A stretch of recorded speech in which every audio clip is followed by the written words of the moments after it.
TV, 7 o'clock, we're ready. Welcome everyone to the Thursday, February 22nd Select Board meeting. Please join me in reciting the Pledge of Allegiance. I pledge allegiance to the flag of the United States of America and to the republic for which it stands, one nation, under God, indivisible, with liberty and justice for all. All right, thank you everyone and welcome. I have a chairman's statement.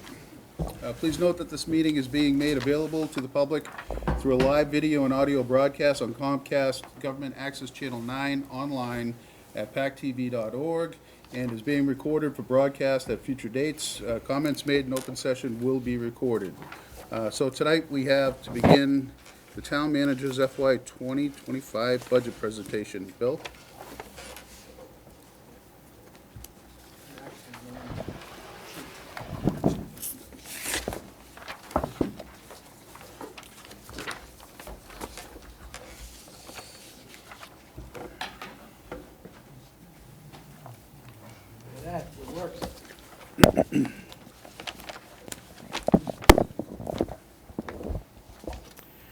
Okay, thank you, Mr. Chair.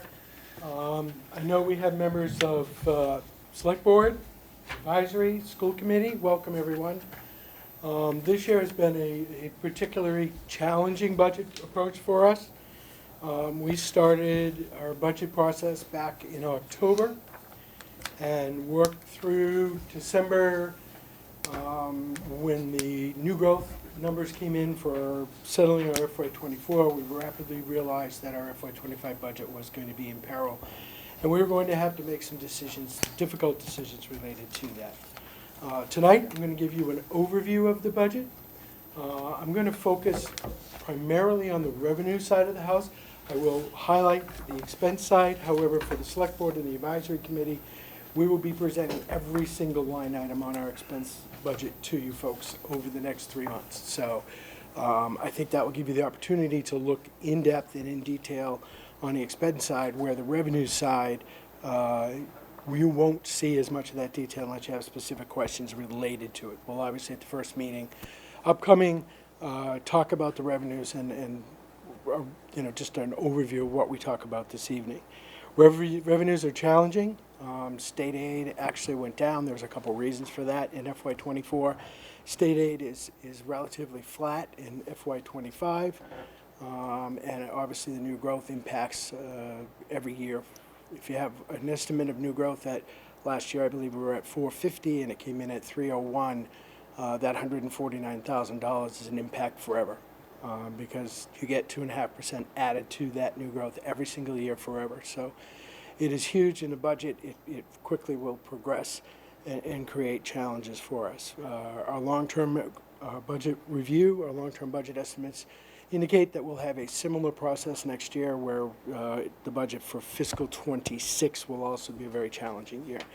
After that, we'll have likely some substantial new growth related to some projects that are in the pipeline now in the town and are moving forward. I met with some developers just the other day, and they're still moving forward, still looking for approvals from the town, and likely to start work in the near future.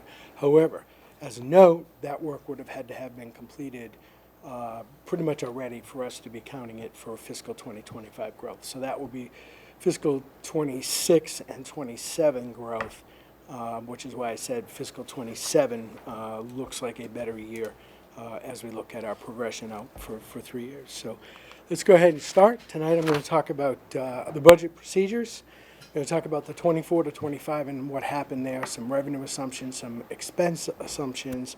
I'm going to give you a summary of available revenue. I'm going to get into some detail over that. I'm going to talk about fixed costs and what that means for departments when we look at the expense numbers. Going to talk about the tax levy, going to talk about new growth, get into local aid, local receipts, have some comments surrounding motor vehicle excise tax, a progression of where we've been and where we're going, meals tax, same detail, progression of where we've been and where we're going, some detail on the other local receipts, and then a discussion about Other available funds. Other available funds are mostly pass-through funds for a particular purpose, but we'll talk about that and go over. Going to give you an expense summary, and then we're going to talk about next steps, where we're going. I also have some slides in there at near the end of the presentation that's going to talk about the state revenue and where they are through the first 7 months of the fiscal year. So, moving on. The budget, this is a work in progress. What we present tonight, I'm going to tell you tonight, will change. Absolutely will change. There are a lot of things out there that we don't know what the final numbers are. Two big examples are state aid and our healthcare expenses. On March 7th, the Mayflower Municipal Health Group will vote rates. We hope those rates are lower than where we're at. There are indications are that they will be a point below where we're estimating, so that's a small savings.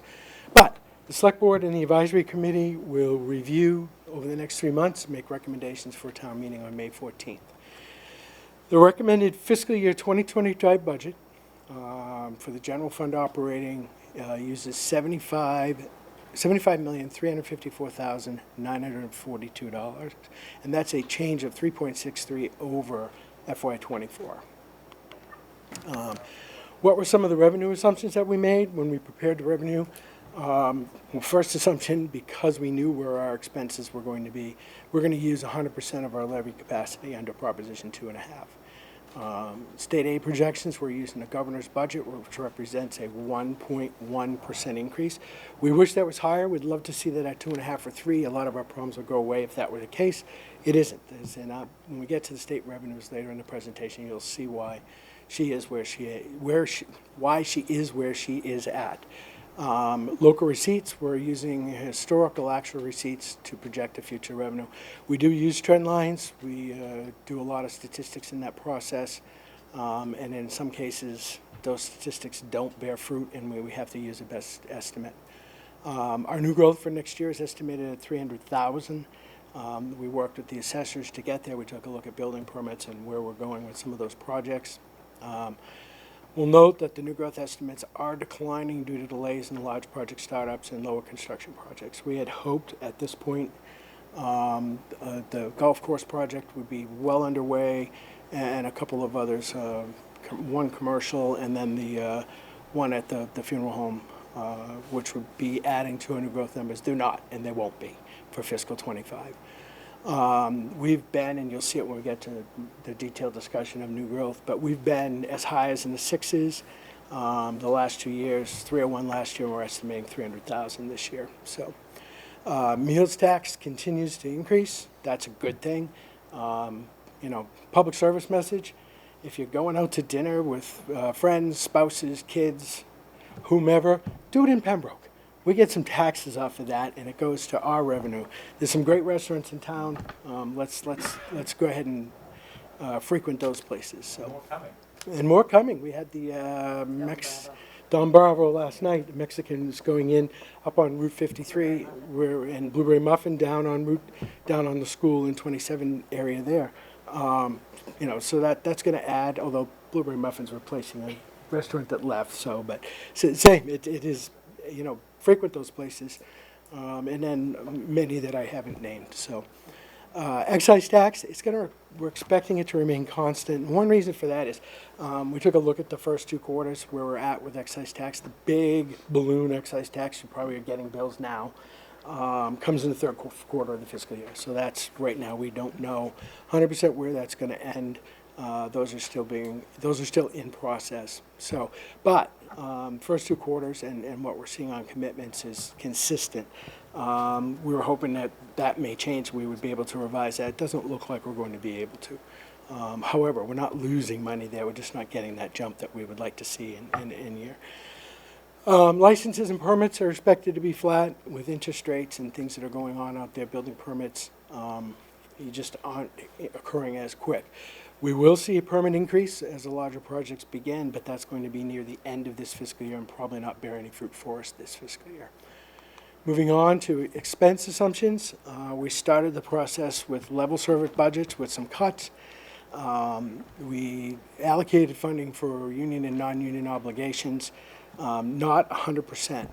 No funds were budgeted for non-union expired or expiring contracts. So we have a small liability there. It's a very small number. And we're looking at some ways to mitigate that so it isn't a huge budget hit. We met last night in executive session and had some discussions around that. So it provides for the stabilization fund allocations. That's important. Bond rating agencies tend to look at that. We're going to have close to $75 million in bonding over the next 3 to 5 years. The bulk of that is going to be for the public safety building. But there are other projects out there for roadway and other bridges and other items that we have to do, roofs. And we'll talk about that when we get to capital, but capital not tonight. So provides for $600,000 in funding for roadway improvements in the capital plan in addition to the Chapter 90 funding from the Commonwealth. The Chapter 90 funding is also around that $600,000 number. That will come out. We'll get that letter shortly, so we'll know where that's going to be.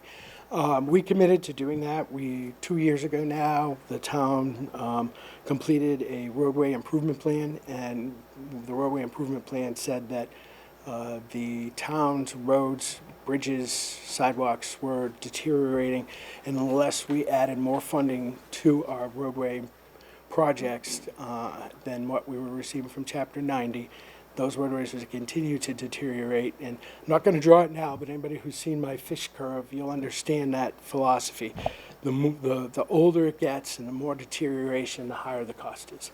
And in a roadway case, it's 4 times the cost as if you catch it before that cross point. And those have bear out. There's a great program. They call it the Road Scholar Program, not spelled with an H, spelled with an OADS, at UMass for DPW folks and managers, where they teach a lot of that and how that can impact your overall funding. So we want to stay on top of that. That's where we're allocating that funding, and it does provide funding to cover the costs of the elections for FY25. You're going to see the town clerk's budget on here, big bump. It's a presidential year. Every time you have a presidential year with the guidelines from the Commonwealth, early voting, mail-in voting, and then voting on the day of the election requires significant costs for registrars beforehand, poll workers, police detail, town clerk, and assistant town clerk. So you'll see a big jump.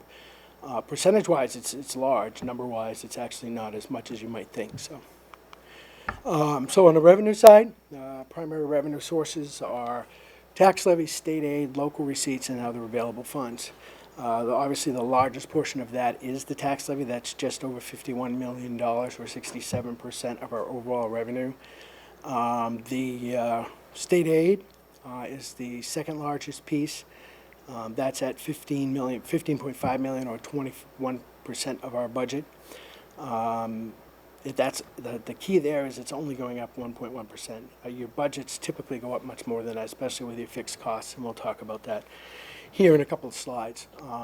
Then you have local receipts and other available funds, bringing up the rear at 8% and 4% respectively. So available funds increase this year is $2.485 million. So that is the increase over FY24, and I'm going to talk about that and talk about the fixed costs. Fixed costs generally are those costs that you pretty much have to pay. If you cut it, you put yourself in jeopardy. Obviously, debt service, the pension assessment, unemployment costs, health insurance, Medicare tax, and then a property and liability insurance. So you can see that those fixed costs eat up $1.369 million, which leaves $1.115 million for all of the other budgets. So your fixed costs represent 55% of those available funds. They're taking away that, and because those particular budgets are going up 6.9%. So you have 1.95% for every other budget in town. So that's all of your operating budgets from your schools to the seal of weights and measures, which is from the biggest to the smallest. That's not a lot of money, and typically you can't cover your costs. So what that means is on your expense side, you're cutting. So what we had to do was we did the exercise. Every department presented what they would recommend cutting if we had to do a 5% cut from their ask. No department got what they wanted. Every single department saw cuts from their ask, not necessarily cuts from the FY24 budget, but cuts from their ask for FY25. So, and we'll get into that, we'll detail what that means and where we're at as we move forward. So let's talk about the tax levy, get into a little detail there. You can see that if you look at the levy limit, let me find the pointer here, see if I can do it. So levy limit is this line here. So this number, this is a debt exclusion number which gets added to the individual year, but only that debt gets added, it doesn't carry to the next year. So this number carries to the next year. 2.5% via the Prop 2.5 is added to that number. We estimate our new growth at $300,000, which gives us the new levy limit. We add our debt exclusion, which is the actual debt costs that are an excluded debt, which gives us a total levy of $51,247,296. So new growth, this is how we get to that number. If you go back a couple of years beyond FY20, you're going to see numbers at 658,000, 500,000, and then in that $500,000 range. This is not a good trend. You want to, new growth is the lifeblood of communities under Proposition 2.5. Without large numbers of new growth, you're restricted to that 2.5 number. And if we know where a lot of things are, pension assessments, insurance, healthcare, they will exceed that 2.5, and they'll eat that available revenue from the other departments, as we talked about with the fixed costs. The other trend that you don't like to see, whoops, sorry, wrong button. The other trend that you don't like to see is this trend. You want that to be around that 1% number. So as your levy increases, you want your new growth to maintain that, and so we're seeing a downward trend in new growth also. Not a good thing. So. Back to the tax levy, I'm going to go and talk about debt exclusions. Now, here's a debt exclusion. You will see that these numbers here translate directly, I don't know if I put it in there again, I did, translate directly to the debt exclusion number. So the actual debt we're paying on those excluded projects is the only thing we can add for a debt exclusion number. I'm going to go back to that for a second because I had someone, and I forget who it was, and I've been very busy and didn't get back to them, but somebody sent me an email saying, you know, why is the number going up and then back down? The reason for that is if you look at the public safety, and it's actually in the out years, which I couldn't fit on a slide, but I'll explain it anyway. We're doing short-term temporary borrowing for the public safety. We're not going to borrow the same way we did for the community center. We got incredible interest rates for the community center, so it made sense to go scoop all that money and borrow all that money at one time. So we borrowed the community center money at 1.88%. Unbelievably great rates. The rates right now are 4.5% to 6%, depending upon what time you go out for it and borrow it for permanent borrowing. So we're not going to borrow the public safety building in that same way because we're going to pay a much higher number in interest rates on that money. And so it makes sense to borrow it in small groupings as you work through the project. So we've borrowed some money for the public safety building to make sure we get through the planning phases. We will be borrowing more money for the public safety building as the plans become finalized and we get the actual cost estimates in. This is the interest only because it's a ban with a short-term interest payment that's due in September of 2024. So, and as we do that, but that's why you're going to see that come up, then come back down as we do that permanent borrowing, and then it will spike as you get into that cycle and then slowly go down over the years after that. So, Bill, are you anticipating that the bond cost is going to lower if the rates Yes. come down? yes, so So that's why you're doing the short term in the hopes that the... So all of the indications are over the next 3 years that we're going to see municipal rates drop. Right. There's going to be a flood of money, or there is anticipated a flood of money that shifts into the municipal market, which will force rates back down. Okay. So, And if we could just allow him to go through his entire presentation. If you have a question, just write it down. That way he has a flow, and we'll have plenty of discussion afterwards. yeah, and if you want to note something, right here in the corner is the slide number. So you can just note what slide number is, and we can go back to it and talk about it. So, right, we talked about the debt exclusion. That was that before. So let's shift to our third revenue source, and that's state aid. You can see that 3 times over the last 13 to 14 years, we've had drops from 11 to 12, again in 20 to 21, and again last year. We've seen drops in state aid. The governor has the governor's budget, and that is far from complete. We're going to talk about process here in a minute. It's far from complete. There's a whole big, long procedure. The governor's budget is, as Mr. Walsh would say, I don't see him here tonight, the legislature doesn't believe in what the governor says, so they do their own budget. So I'll quote Steve, even though he's not here. So you can see that the long-term trend there. Here's where we're at. You can see the actual 23 cherry sheet in the first column, and where that number was. Whoops, sorry, trying to get to the pointer. And then it went to 16,327. The governor. This is the governor's budget that she put out in January. And those are the numbers we're using because that is the most accurate information we have at the state. Here's the state procedure. I just want to go over that really quickly so you can understand that the governor's budget isn't going to be the final number. I see people taking pictures. Feel free if you want. I'll post it on the website tomorrow, and you can download it. I'll even email it to you directly if you would prefer.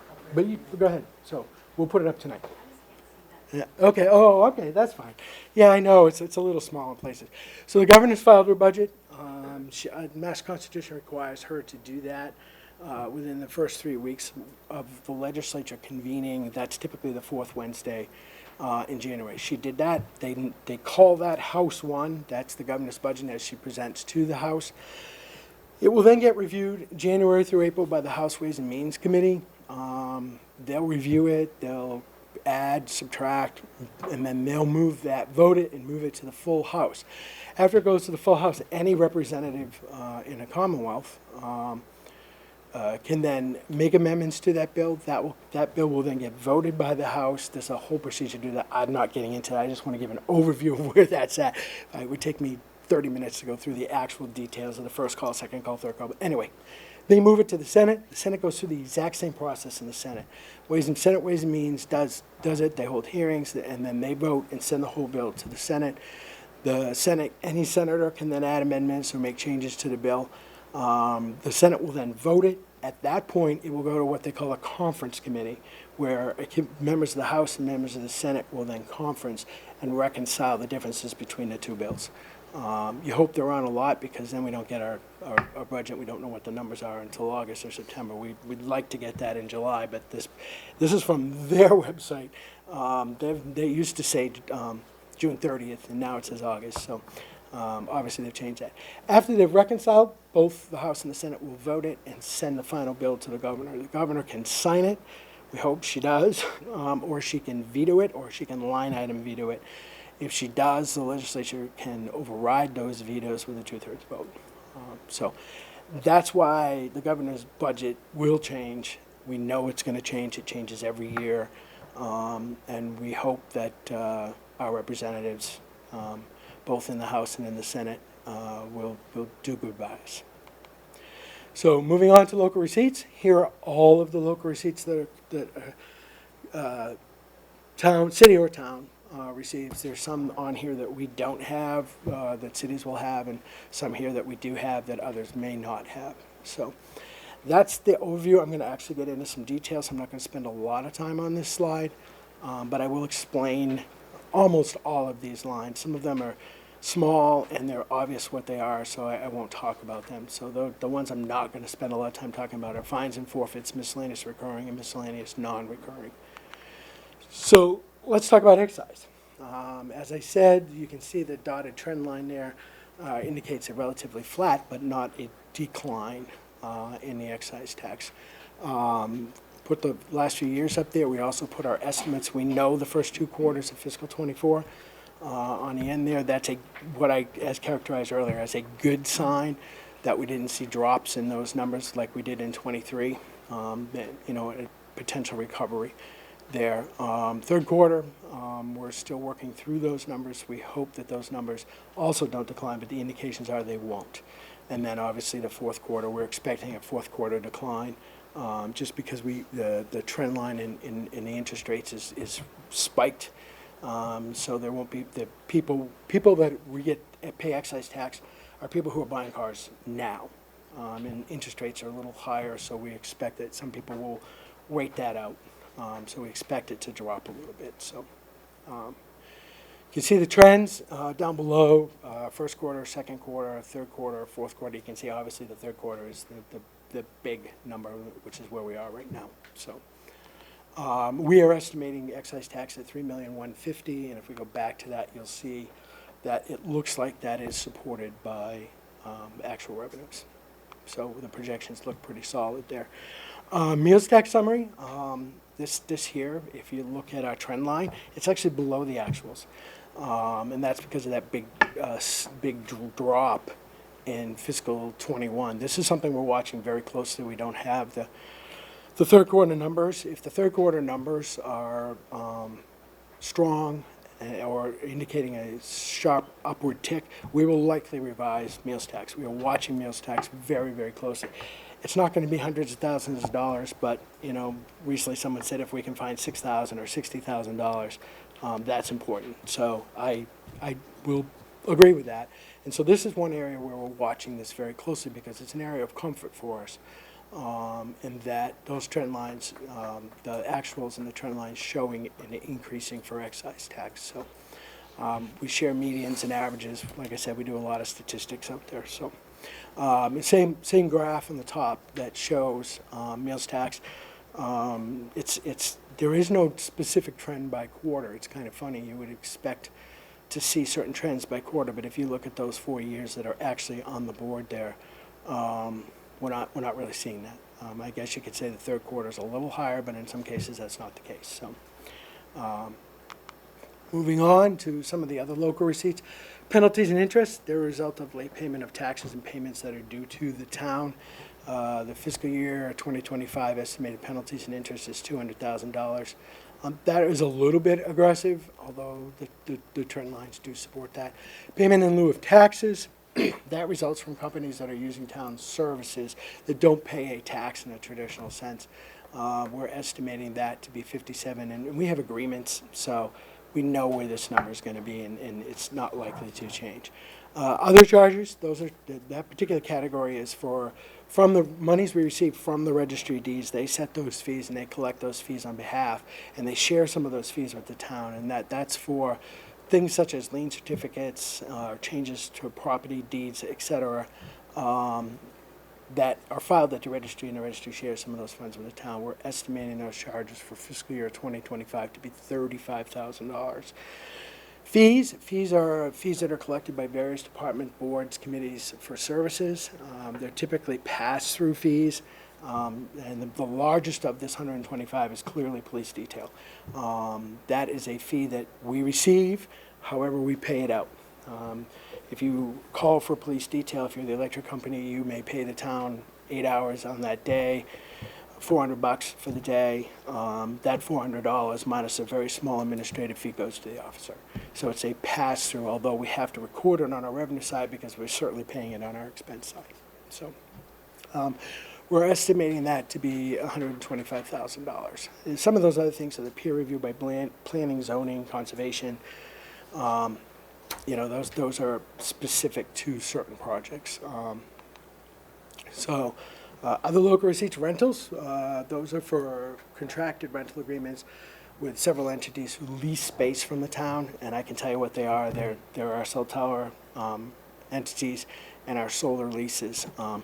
And those rentals are estimated at $375,000. I'll note that we are in negotiations with a particular cell company, and they are showing us that the trend lines in those leases are, because they're going to the small cell systems with the 5G and now 6G, those big high antennas are no longer what they're using. They're using a lower profile system, and the lease on those spaces is much smaller.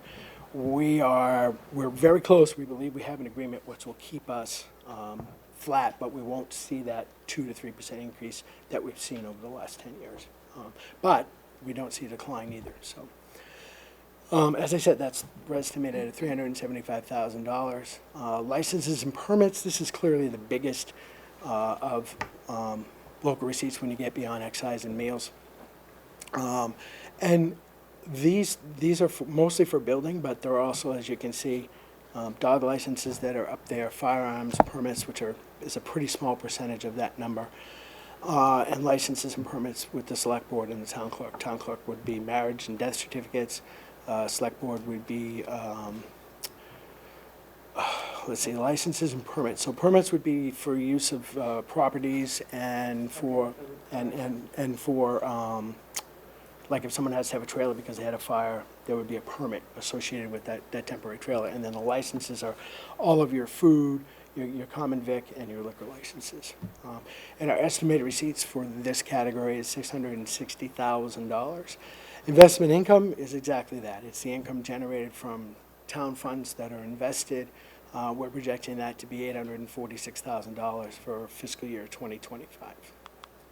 And then finally, Medicaid reimbursement.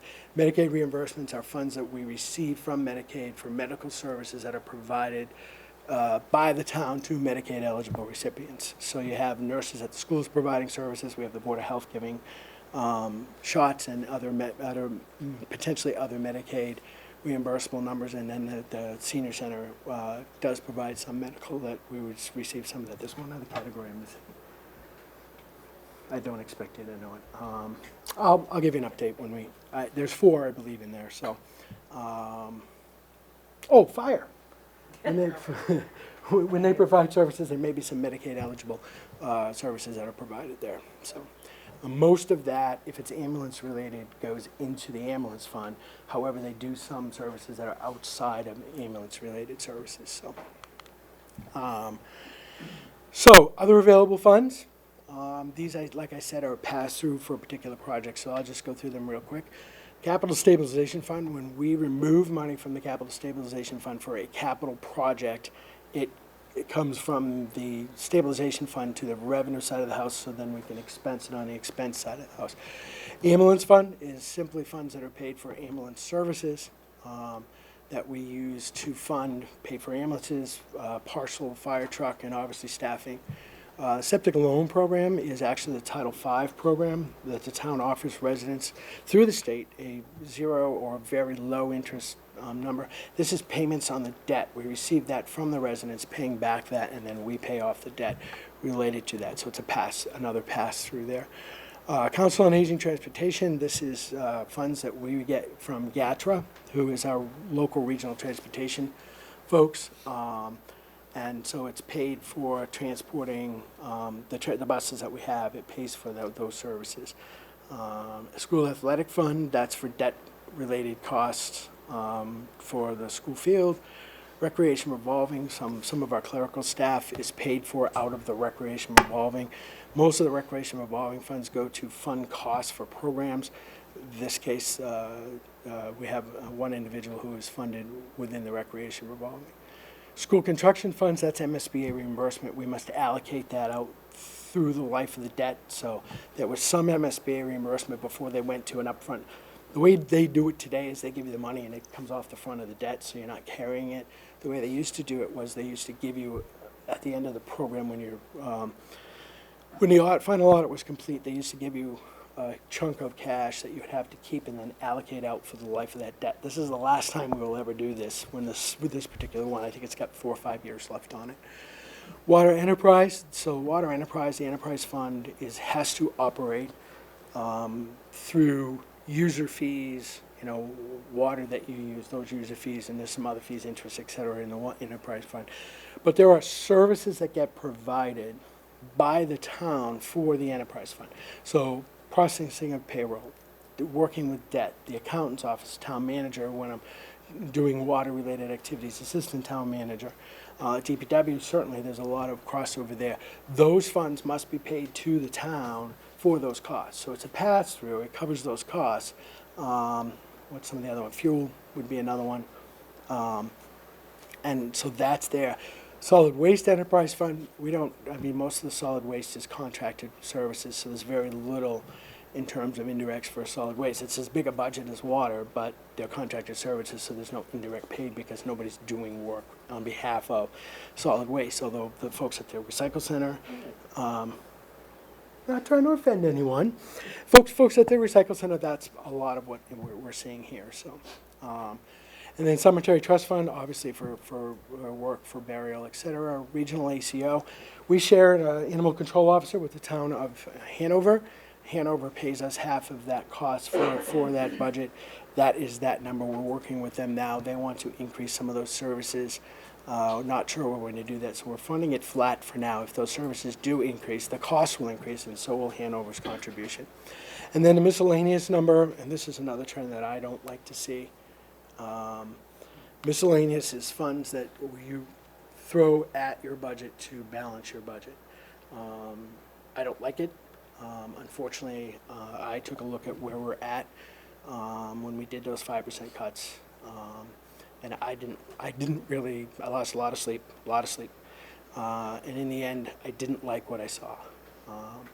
Some of those items would cause us to actually, it's a way to get to the budget, but in the long term, if you have any misstep along the way, and I'll give you a very good example of this, will actually cost you more money. So we had projected that we would lay off 2 police officers. And by doing that, if you get 2 other officers that are out, you're now covering that time because minimum manning on overtime, which in the long term, as the board knows from years past, will cost you more money. It just doesn't make sense. Laying off more school teachers and increasing class sizes, and they're going to have layoffs, and we're going to have some layoffs and some changes in our service levels. Okay. It is what it is. Unfortunately, we don't have the revenue stream to cover our cost. So therefore, we have to tighten our belts and get through it. We will get through it. And hopefully we'll see some more new growth as we move through the next 2 fiscal years. So shifting now from revenue to expenses, this is a very high-level roll-up. I call this my roll-up page. It is typically in the front of the budget when I do that. I know some of you may have copies of some of the stuff that it was sent out. Pembroke Public Schools, we are recommending, and I know the schools have asked for more, as is every single department on this list. We are recommending a 2.02% increase for a $38,430,000 budget. Pembroke Public Library, we're recommending a 1.01% increase for an $803,111 budget. Town elections, as you can see, I said this, that it's a very large percentage. And the elections tend to do that when you shift every 4 years into a presidential election. Those numbers go way up. There's a lot that happens in a presidential election year that you don't typically see in some of those other years. Number one, you get a lot more voters. People come out to do the early voting. People do mail-in voting. Mail-in voting has been a train wreck for us cost-wise. Great program, but train wreck cost-wise. It's outrageous. So you can see it's going from 209 to 276. In the whole scheme of a $72 million budget, that's not a big number, but as a percentage it is. We have to do it. I mean, we're not going to shut down the elections. First of all, the Secretary of State would come in and pound their fist and say, you can't do that. So public safety, this is where we had some obligations that we had to meet, and I made the choice that we were not going to lay off those folks, and we were not going to compromise safety programs that we're running. We were going to be cutting some things at fire, which would have reduced some of that stuff. We just can't do that. It just doesn't make sense to do that. In the long term, it's more costly. Would likely be more costly than just allocating the funds and moving forward. Public Works, we are going to see some numbers changes in bodies there still. Their actual budget is going down from fiscal '24. Recreation and Council on Aging Services, you can see there's about $114,000 increase.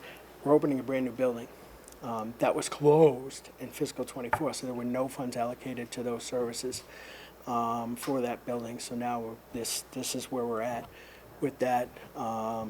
Excited about the building, as I told the board last evening.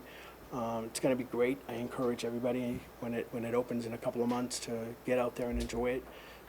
It's just going to be absolutely awesome. And a lot of that programming, you can walk in there and do it at no cost. There will be cost to some, for sure. But myself and the select board committed to being able to provide certain services within the building free of charge. So you can walk the track. The track is going to be awesome. As I said, there will be programs, a lot of your team sports and that type of stuff, where there will be a fee to participate. So boards and committees, this one I know, and I want to apologize to a couple boards because I haven't communicated the final numbers to them. But they will be meeting with me over the next few days, and everybody will know where that's going. It's not a big number overall.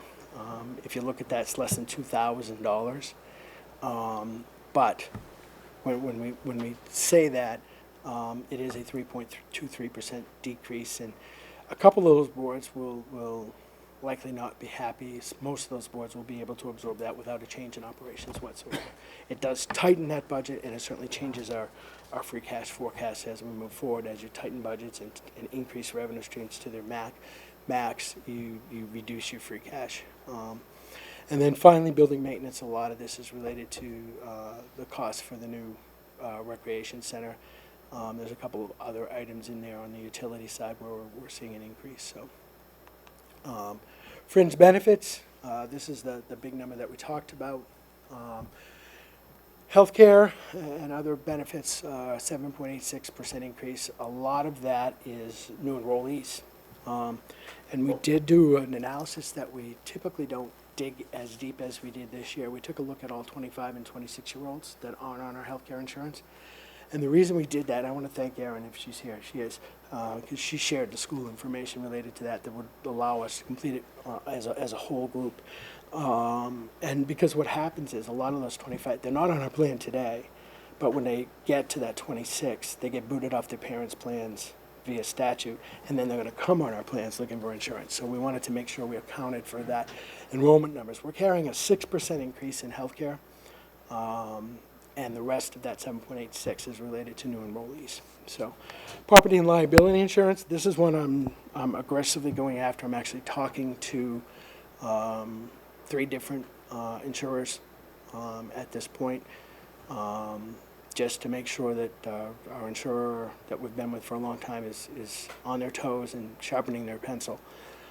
We had a large increase here last year, so we don't anticipate budget-wise that we'll have to do that. We will see likely another large increase in costs, but we had increased it beyond with the actual increase last year, so that's good news that we don't see that big increase. Retirement is your pension allocation, 5.241. We're going to see these 9% plus increases until this is paid up in the early 30s. Concerning what we do is take advantage of the early payment possibilities on that. We do the analysis every single year to see if we leave the half of that 5.2 in the bank at interest rates, will it exceed the savings that we would generate. The county allows us to pay it in July as one lump sum. When we do that, we're getting very close with the interest rates, believe it or not. I was a little bit surprised, but we're still better off paying it to the county. We would have to average over 6% on interest to make that worth it for us not to pay it up front. So we're actually saving money by making one payment instead of a July payment and a December payment. Debt service is exactly that. It's what it costs us for debt service. Reserve fund, this is one area that I was committed to increasing. I know advisory, we've had aggressive conversations, not aggressive, in-depth conversations is a better word around this. $75,000 is not adequate for a reserve fund in a community of our size. I had projected early that we were going to increase that to $80,000 this year. I backed off when we saw the budget cuts and some of the impacts to the departments on that, and I gave back to $5,000. It's scary if you have something that's a catastrophic failure or something that is you're going to need the reserve fund for. I'm not sure $75K is going to cover that, which would require the town to either go to the state and see if they can help, or to call a town meeting and spend free cash or stabilization funds to fix that. But it takes time to call a town meeting, so you have to be reactionary to that. So it's important that we understand what that means and the impact of that, and that we, as years move forward where we do have some flexibility, we need to continue to increase that number. So those are the levy costs, totaling $75,354,942, or as I said, a 3.63% increase. There are other costs which are below the line. They're costs that you're required to accommodate for, but they're not voted on by town meeting. They're required by state statute. One of those is state and county assessments. Good news, our state aid isn't going up a whole lot, but our state and county assessments are actually declining. And that's mostly related to one of the school categories, and I forget what it is. Do you know? Do you remember? No? Okay, well, charter schools maybe, on an assessment, the numbers just aren't there. Cherry seed offsets, this is actually library aid. I'm a little surprised by this. When you look at FY 2024, it's 44,597, and then the governor's budget is carrying 43,877. You rarely ever see library aid go down, and the reason it's here is because they give it to you, but it must be spent on the library, so it must come out of this line. We account for it in the cherry sheets because that's the way the state gives it to us, but then we must allocate those funds directly to the library, which is why it's here. Overlay is for exemptions and abatements through the assessor's office. So if you're overtaxed, they have to give that money back to you if your assessment is too high. Or if you're a senior, a blind person, a veteran that qualifies for a state exemption, it comes out of the overlay costs. We are reducing that a little bit. We have, I believe, sufficient funds in our overlay account to be able to carry that. The final one on here, we don't have a number. We will have a number. We know that our snow is over budget. It's not substantially over budget. We budget, Steve's smiling over there, sorry. We do what every city and town does in a Commonwealth. Snow removal is the only area in a municipal budget where you can deficit spend on the municipal side, and everybody does it. And there's lots of reasons why everybody does it, because the statute says if you fund it at 600,000 and then you get several years where you're at 200,000, you can never lower that. And if you do lower it, you can never deficit spend it ever again. It's kind of a catch-22 in the statute. So most communities leave that number pretty low, knowing that they're going to exceed it in any given year, and then supplement that either by adding it to the recap when they file your taxes, or by allocating and funding it at a town meeting. We know we're going to be over. Let's pray we don't have much more snow, and it's already the end of February. We're into the warm weather, and we're good to go. So, total expense side 77 with the below the line cost 77,074,972, or a 3.31% increase. As we move forward, I just want to share this. I know I've been asked a couple times about stabilization funds. We're not in bad shape. Do not, I'm going to pound my fist and say, do not spend these funds. We're not in a situation where spending stabilization funds make sense. Bond rating agencies have been aggressively looking at this. They're looking at where are you on your pension obligation, where are you on your OPEB, where are you on all your stabilization funds, and what is your free cash number, and how much free cash are you allocating to your operating budget? Good shape. We need to leave those there in case we do have some catastrophic stuff happen and we have to go grab these at town meeting. They can't be spent, well, especially that it has some different requirements, but above that line they can't be spent without a town meeting vote. So,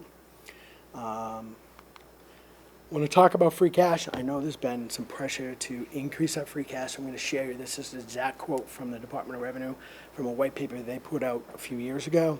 I'm just going to read it. The Technical Assistance Bureau recommends that communities understand the role of free cash, that free cash plays in sustaining a strong credit rating, and encourage them to adopt policies on its use. We do have some policies. We probably need to bolster those and strengthen those. Under sound financial policies, a community strives to generate free cash in the amount of 3 to 5%. I'm going to pause there for a second because it's my belief, and a lot of my colleagues that are out there, that 3 is probably a little bit high. A lot of us are using that 2.5% number, and you see it if you look at presentations from town managers. But we would encourage us to strive for 2.5%. And I also want to make one note before I continue reading. Free cash should never be an accident. It should be planned. So 5% of its annual budget. This goal helps to deter free cash from being depleted in any particular year, which enables the following year's calculation to begin with a positive balance. To do this, the community would orchestrate conservative revenue projections and departmental appropriations to produce excess income and departmental turnbacks. As a non-recurring revenue source, free cash should be restricted to paying one-time expenditures, funding capital projects, or replenishing other reserves. For the most part, we do that, although there is free cash within our operating budget. I am a firm believer that there is a certain level of free cash that is acceptable in the operating budget. If you talk to a lot of my colleagues out there, they would absolutely agree with that. So when a community incorporates free cash into a revenue source projections for the next year operational expenses, it is prudent to place percentage restrictions on the total free cash to be used.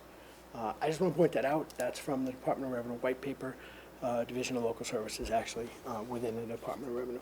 Next item, there's been some comments out there that I don't read social media, I just don't have the time, but someone came to me and said, hey, they want to spend excise tax to restrict it to roadways.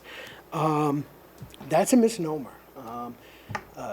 Believe it or not, this is also from this is a FAQ on excise tax produced by the Local Services Bureau of Municipal Finance Law. And this is an excerpt from that. There's a 9-page document if you want to go out there and read it, or I can send it to you if anybody wants to read it. Motor vehicle excise tax is imposed for the privilege of registration. It is not assessed for the use of roads, and monies collected from the excise tax are general fund revenues available to support the municipal budget operations. Just want to make that point. We are aggressively going after our roadways. That's why we're throwing additional funding at it. Just to be clear on where the Department of Revenue stands on that. The last thing I want to address on this, a couple other things maybe beyond this. I don't remember if I left them in or not. Commonwealth of Massachusetts. Our local aid is driven by that. A lot of our earmarks are driven by that. The first column is their fiscal 23 revenue by month up through January. Second column is the governor's and the legislature's, because she works with our finance department, forecast for FY24. They have now revised these forecasts, so as we move forward, you will see these numbers change. It's not me playing games with changes, it's the state Department of Revenue actually changing their forecasts based upon where the numbers are coming in. The third column is the FY24 revenue. The fourth column is a benchmark comparison of percentage between their forecast and the revenue. And then the overall column is the year-to-date. So I want to focus on columns 2, 3, and 4, because if you note every single one of those months in the first 7 months of our fiscal year are in the negative. What that means is that the Commonwealth isn't meeting their revenue targets. And that is a serious concern of mine. We've already seen, even though she said she wasn't going to do it, we've already seen the governor make some 9C cuts. For us, it's minimal impact. For some communities, it's a major impact. I talked to some folks that are in Plymouth County where they got a grant or an earmark from the Commonwealth. They spent it in its entirety, and now the Commonwealth is clawing that back. So they have to go and actually at town meeting find money to pay that difference. In some of those cases, it's a pretty large number. We are fortunate that we used some of that money, but we didn't use it all. So when the governor claws it back, we don't even have it all, I don't think. I think they send it in it's a reimbursable one. So when they claw that back, in our case, it's not going to have impact from a financial standpoint, but from a training and an operational standpoint, we had earmarked some training that we were going to do with police and fire in the spring that we are going to have to scale back substantially. We have the last couple of years worked with Mass Maritime, who does a wonderful job. When the chief does his budget, ask him about that, because I don't know if it's you or police. Is that your side or is that police that works with Mass Maritime? EM, emergency management. Yeah, so the emergency management folks. The Mass Maritime folks are incredibly bright, and it's a project for them. So this is an impact. It not only impacts us now, but it will impact us as they start looking at where revenues are for next fiscal year. They're not going to have that surplus that we've seen in recent years in the Commonwealth. If they continue on the same trend on their expense side, they're going to be looking at more 9C cuts to balance the budget. So it's a concern of mine. I always track that because it flows to us. It also could potentially impact our bond rating, because when they go for borrowing and they go to the bond rating agencies to get rated, this type of stuff will be looked at not positively. The Commonwealth is in good shape. They have a lot of money in stabilization, which is good. Bond rating agencies will look to if the governor and staff can work through that and show them how they're going to cover these costs, then the bond rating agency is not likely to decrease the state's rating. But the state rating flows to the municipal government. So if you look at some of those states that have horrible ratings, their municipal governments don't have great ratings, and no AAAs are surrounding that.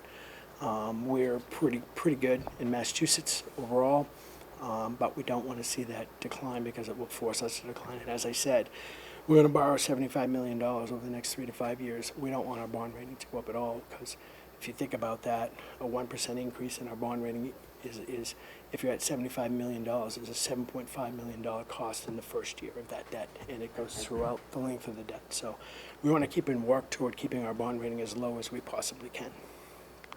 So where we're at, next steps, as I promised we would go through. Select Board will review the budget starting in February all the way through April. Advisory will do the same. School Committee will be reviewing the school budget, same schedule, in preparation for town meeting. The Advisory Committee and the Select Board will vote town meeting recommendations near the end of April. The final warrants must be signed on April 24th for posting on April 30th. That we have that requirement before town meeting. We don't want to miss those dates, or we would have to have another town meeting. Annual town meeting is scheduled for the May 14th, and the town election, I guess I didn't know when it was. It's May 18th. It always is the Saturday following town meeting. So sorry I didn't put that up there, but I'll correct that before we post it online. So happy to answer any questions tonight. Keep in mind that we will, for advisory and select board, be going through every single line item, every single detail of every budget within the town structure. So. Thank you. Phil, I'd like to begin with the select board presenting any questions or comments, and then we'll bring it to the public. Sure. Are there any select board members that have a question or comment?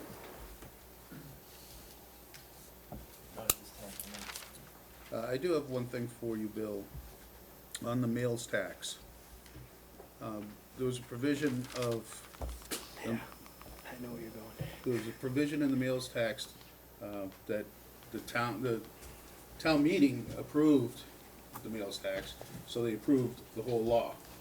And I'm curious, are we using the whole law? Because prepared food, sandwiches at Stop and Shop, or gas stations and convenience stores, are those included in the meals tax? Yes. I will check on one of those categories, but I know for a fact the others are. We see it. The ALIF, What's that? the ALIF, 364 licenses Right. establishments. Yeah, if they're licensed, right. So. And I frame it like that because it's not looking to add a tax. It's a tax that Already exists. the townspeople voluntarily ask for. So let's utilize the full law. That's all I have for now. Are there any other select board members? Only have one thing, and I guess it's more of what the Commonwealth does. If interest rates do go down, as I'm hearing projected as of March, starting to decline, will we see any impact on the town side of anything starting or any revenue before the end of the fiscal year? So are you talking interest rates on investments or interest rates on bonds? Either or. Honestly, yeah. All right, so honestly. let's start with investments. I've worked with the town accountant to try to project that out. We did a lot of work, research on where interest rates are projecting going, and we have built that in. If interest rates on our investment side go down quicker than is projected right now, then that will have a negative impact on our receipts, and it will have a negative impact on free cash. It will be a hit to the free cash. We think we're in solid position based upon the numbers and looking at that history and the trend lines. We are being a little more aggressive this year than we have in past years. On the debt side, I'd love to see interest rates go down on the debt side. If interest rates go below 2, I'm borrowing $61 million tomorrow. Because it is a huge savings. And then we can use that as an investment tool also, because your interest, it's an arbitrary situation if you don't finish the project within 3 years. So we have to be careful on that building because it's such a large building with a long time frame for build.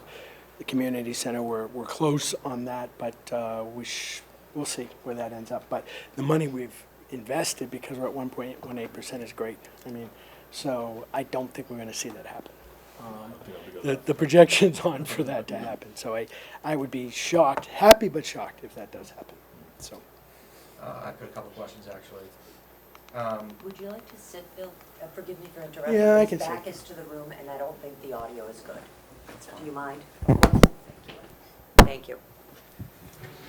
So just real quick about the interest rates that you were talking about, are you guys really thinking that interest rates are gonna go down? Because if we're entering a little bit of an economic slump, usually they go, So the long-term projections on our investments over the next 18 months, because of where we're at, is for interest rates to decline, yeah. okay. And a couple more questions, talking about, obviously the situation with our revenue. Have we, it's a little bit out of scope for this, but have we started thinking about additional revenue streams? Have we explored revenue streams? Are any being explored as viable? So we are looking at everything we possibly can. A lot of them just aren't going to yield what we would have hoped. And new growth is one that we're encouraging. I hope to meet with developers every single day. If not, but I certainly am willing to have an open door. So if you're a developer out there, please call me. So we're relying on new growth really? So new growth is, as I said, the lifeblood under Prop 2.5. Local receipts have been stagnant, and they're not just stagnant in Pembroke, they're stagnant everywhere. Does it make sense to start considering new additional revenue streams? Well, sure, always, every single day, but Are we putting any effort into thinking about that? we are. It's just that we have tapped into a whole bunch of stuff. I mean, we could, we've looked at it, certain fee structures. We're already above our neighbors in those areas, which then makes it challenging when you're doing that. And generally speaking, when you increase fees, you're just adding another tax to the resident. Could I offer an example of how the town of Pembroke has been trying to generate new revenue streams? It was about 2 years ago or so. We were approached by a business person who abuts Route 3, and they wanted to put one of those signs, those illuminated signs up that you see along the roadways. It's coming back. And I worked very closely with her, with that property owner, to advocate to get that. The other side of Route 3, there was a competitor that happened to be on the Marshfield side. And they ended up getting the rights to a sign. And the sign folks are not gonna have two opposing signs, is the last that they heard. But hopefully it does come back. So we have been, as a board, we have been actively looking for revenue streams that are not taxes. Right, that's my thought, yeah. So, and we certainly are looking at everything we possibly can. Leasing certain land for certain projects, looking at solar, although solar is producing more than we're using right now, which is a challenge. And every day, we look at something that hopefully will add to the revenue. It's just challenging. The only other question I have is, you mentioned about the different boards and committees, there's a few $1,000s that kind of look like they're coming out of there. They're operating, they're volunteers. They're Just operating under very two. limited. Just under a couple, yeah. Did we find out explicitly what Camp Pembroke has said they want to have their funds used for? And if it's wide open, is that somewhere where we can kind of fill the gap a little bit? It's small money. I don't know that they have a specific request on where to use it. I do know that the board has to vote that use. It goes to the board for the use of Pembroke and its citizens. Mhm. And you have a couple of things coming up that you might need Right. to look to that for. Yeah. Okay. But they've not put any kind of limitations on that then? Not that I'm Okay. aware of. And they've been good partners with us. Yeah. Because they're tax exempt. They don't have to pay us a dime. Correct. Yeah. Okay. I'm all set. 90 years. 90 years. Every single year for 90 years, they've always... I don't know if I haven't been alive that long. They just You had don't, a 90th. you don't have that information? They just Sabrina? had a 90th event, and they are good business partners, and they give it as a gift out of that gratitude. Yeah. They had an alumni event last year, because their people love to come back here. It's a good relationship. That's awesome. Okay. Very good. Are there any other select board members that have a question? If not, oh, you do? I do not. Oh, okay. So I'd like to turn it over to the public, And I don't want it to be wonky that you have to, Sabrina has to run around with a microphone, so maybe it's best to come up, so that you can be heard, because Raise we're, your hand and I will run to you. yeah, so, just so you know why, we're recording this, and there are a lot of folks that are just as interested as you, but they, for either distance or mobility, they can't get here in person. Hello. Hi, Bob Kenny from the advisory board. What you were talking about earlier, Bill, was about how the process works, that our representatives are gonna fight for us on this budget. But we are at a point where we don't have a representative. We have Kathy Lenatra, who has a very small portion of Pembroke, and our state senator is leaving, so it's basically a lame duck senator. But one of the things that I read in the news is that I was told that the reason we didn't have a special election was to save us money. And I don't know if you folks read that, That's one of the reasons. but I'd like to know what your thoughts are on that, and whether it'd be worthwhile to maybe get up to the State House and say, hey, we'll spend the money for the special election. It's on the agenda tonight to address just that issue. And we're gonna speak about it later, but I will say, the way I read the law is that the State House has to pay for our elections. So to save us money, They don't. that's a fib. Yeah, they don't pay for them, though. That's the challenge we have. is Okay, getting but the that's how money. I read the They're law. supposed to reimburse us, but they don't fund it enough, so you get a percentage. So, yeah. So I do want to make one comment. We'll get into the rest of it later, but Senator Moran's office has been super to us. We have asked them for an earmark of a lot of money. We'll see whether it comes through or not. So she is aggressively going at following through the normal procedures. You know, as you said, Kathy Lenatra, Rep. Lenatra only represents a very, very small piece of our populace, so. 20 or 30 people. Yeah, exactly. So, but we'll, She's gonna fight for those people. we'll get into that a little bit later, so. Thank you. Yeah, feel free to come up if anyone has a question. Hi, it's Sandy Beaton from Advisory. This is for the community center, so it's operational this fiscal year that we're budgeting for. Did you anticipate any revenue from the rentals, and is that in the local receipts number? It is. So the challenge we have as a startup is those receipts are going to come up during the fiscal year, so we didn't anticipate as much as we would have hoped, but they are there. We're carrying those numbers. You know, as I said, a lot of that is for services we had committed to providing for free, but there are definitely some expenses that will be in there. So we did that study before we built the community center. I think Advisory saw it. I hope you did. I know the board did. We had several presentations around that, and so we're using those as our target numbers. We are adjusting those where we know certain things have changed, such as, you know, kilowatt hour or our natural gas costs. Okay. And then for the local receipts with the Medicaid number, that 225K, is that also the school-generated revenue in that number too? So part of that is schools, part of that is reimbursements to the Board of Health, reimbursements to the COA, and reimbursements to the fire station. But yeah, the majority of that is schools. Okay, last question, the reserve fund.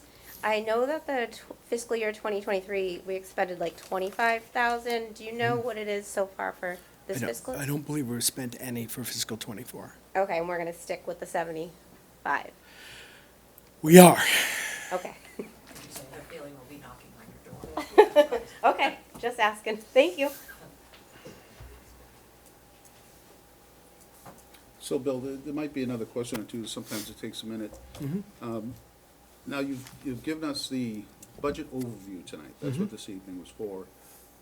So, going forward, is every department head going to be here and speak on their budget one by one, or how are you going to present the discussion for the budget going forward with the Board of Selectmen? So we'll lay out the agenda, which I will be proposing to you and Advisory. We will come with department heads to this meeting. I hate to use the word every. We are going to be losing a department head. So we're likely will have not every department head, but every department head but one likely. So we will, yes, we'll come in, we'll present line item detail, wages and salaries, operating costs, every single line item within the town's budget will be presented. Very good, that's how I expected it, but I wanted it to be brought out for the public as well. Are there any other questions? Yes, Fitz?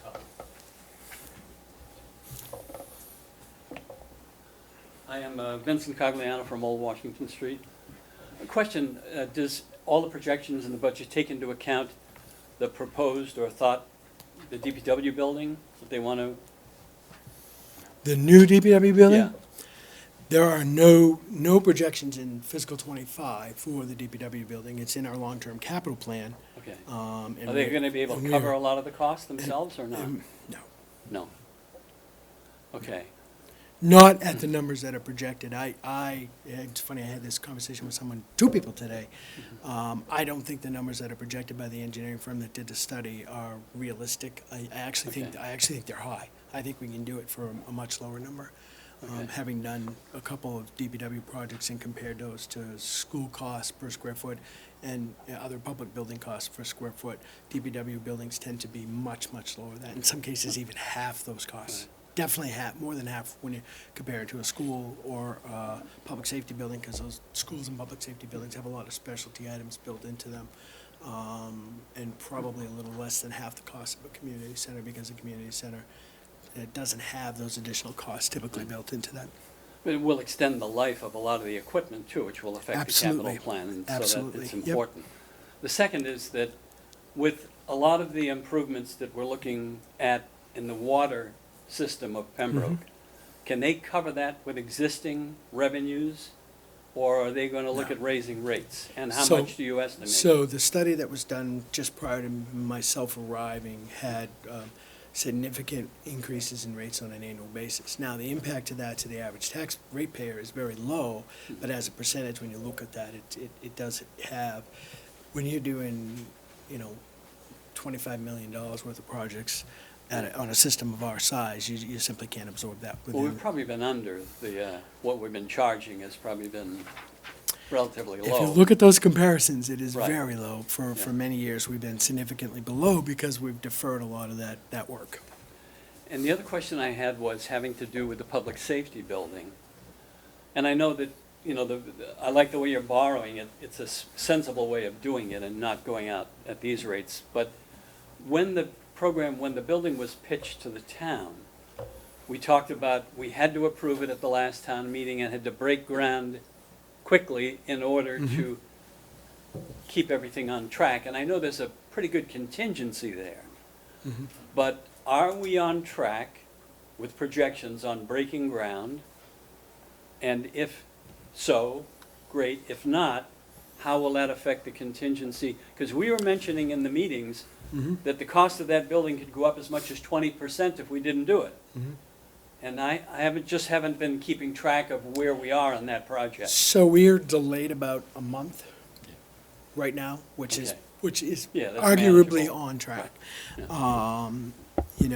As far as budget concerns, we will know shortly. We're about to go out for a big cost estimate next month. Okay. So 6 weeks from then, we'll have an idea where And that's then you'll at. be discussing that in meetings, so we'll know what they are then. Okay. Today, I can't tell you where the cost is. I anticipate it's okay, but I honestly don't know. And the other fees we're charging, building fees and all that, are in line, do you think, or are they So low? our Are they- building, when we look at our building fees, they're above our neighboring communities. They are. For permits, is if that what you're referring to? Yeah. Yeah. I think there's one that wasn't, but as a whole, we are above them. Okay. So, All right, thank you.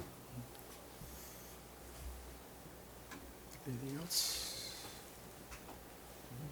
All right, if there's nothing further, then we'll move on through the agenda. Thank you for that, Bill.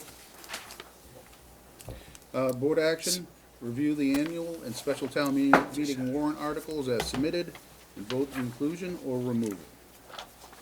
Bill, do you want to walk us through these? Sure. Let me pull them up real quick. Oh, where's my book? No, it's okay.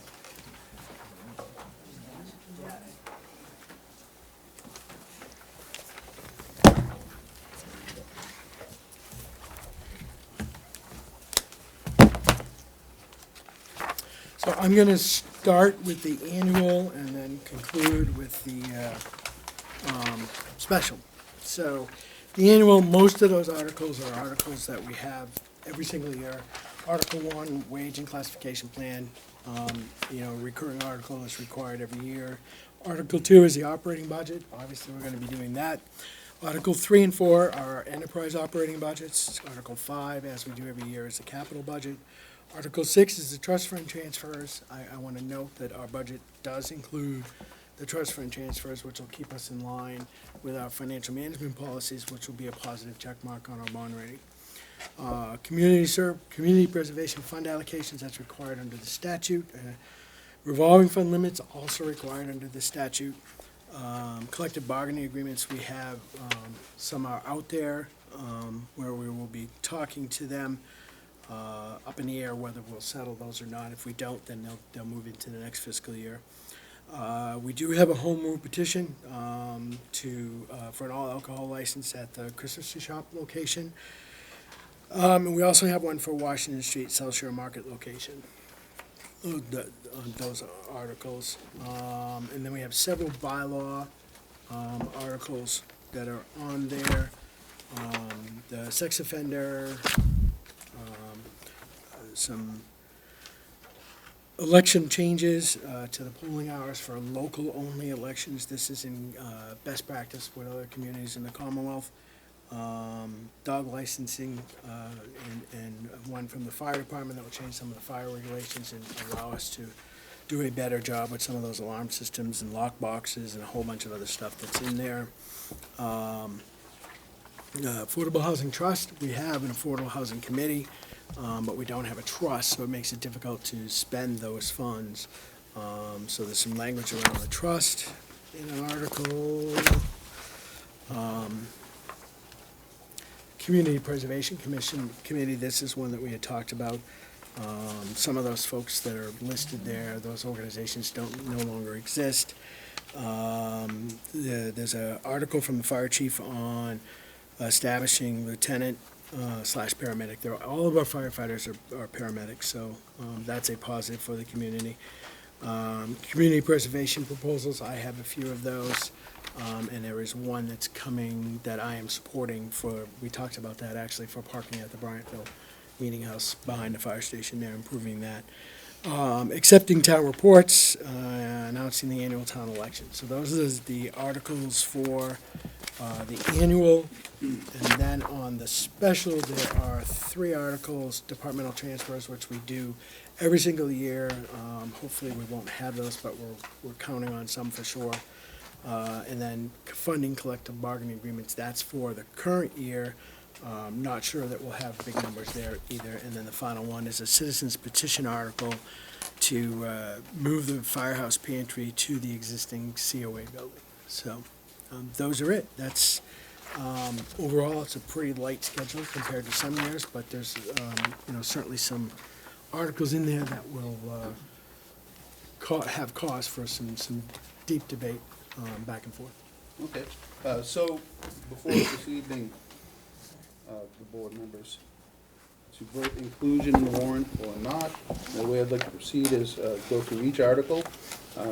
Some are simple and the requirements that probably won't have any discussion.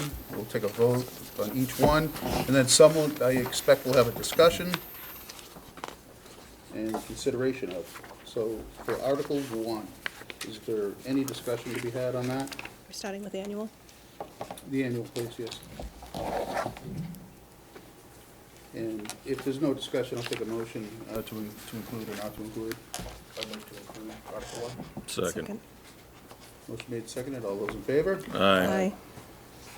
And if a member of the public has a question on any of these, just raise your hand. We'll let, if there's a discussion and consideration, we'll let the board have it first, and you folks are here and you can participate as well.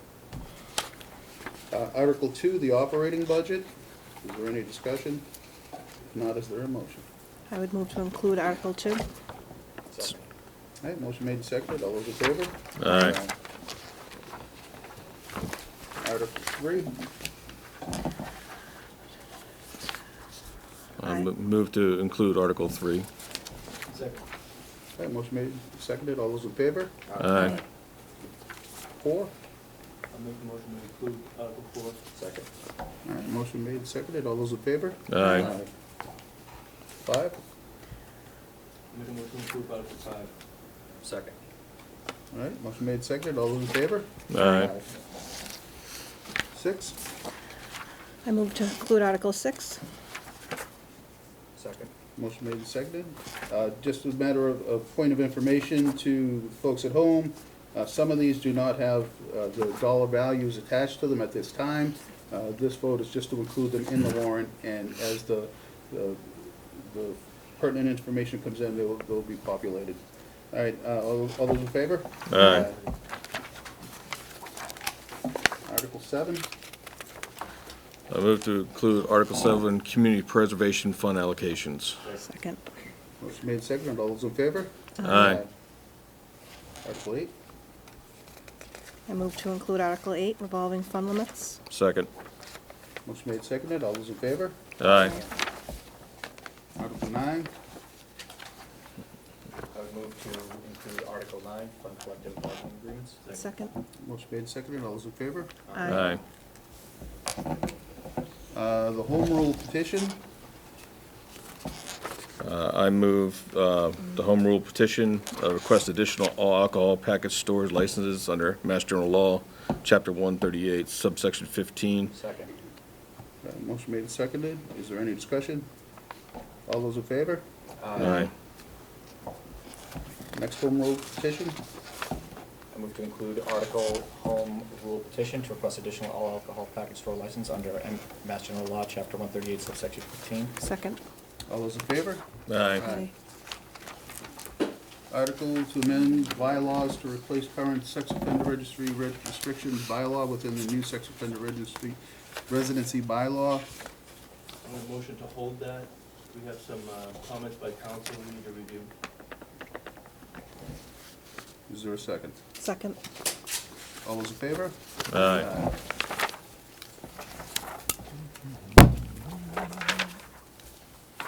And let me get to the right page. Without skipping one. Article to amend the general bylaws to change the hours of local election polling hours. Make a motion to include. Second. Motion made, seconded. Is there any discussion? Hearing none. All those in favor? Aye. Article to amend general bylaws to change the dog licensing deadlines. Make a motion to include. Second. And motion made and seconded. Is there any discussion? Hearing none. All those in favor? Aye. Article to amend the general bylaws to introduce a new article, 10, 20, 39 for the fire department. Motion approved. Second.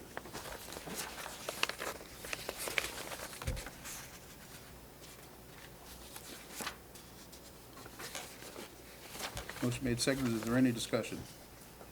Hearing none. All those in favor? Aye.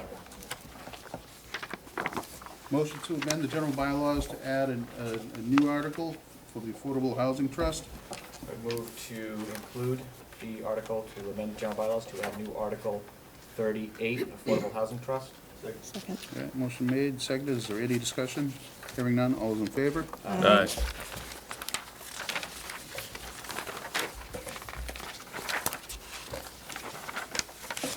A lot of bylaw activity. Article to amend the general bylaw to update the membership of the Community Preservation Committee.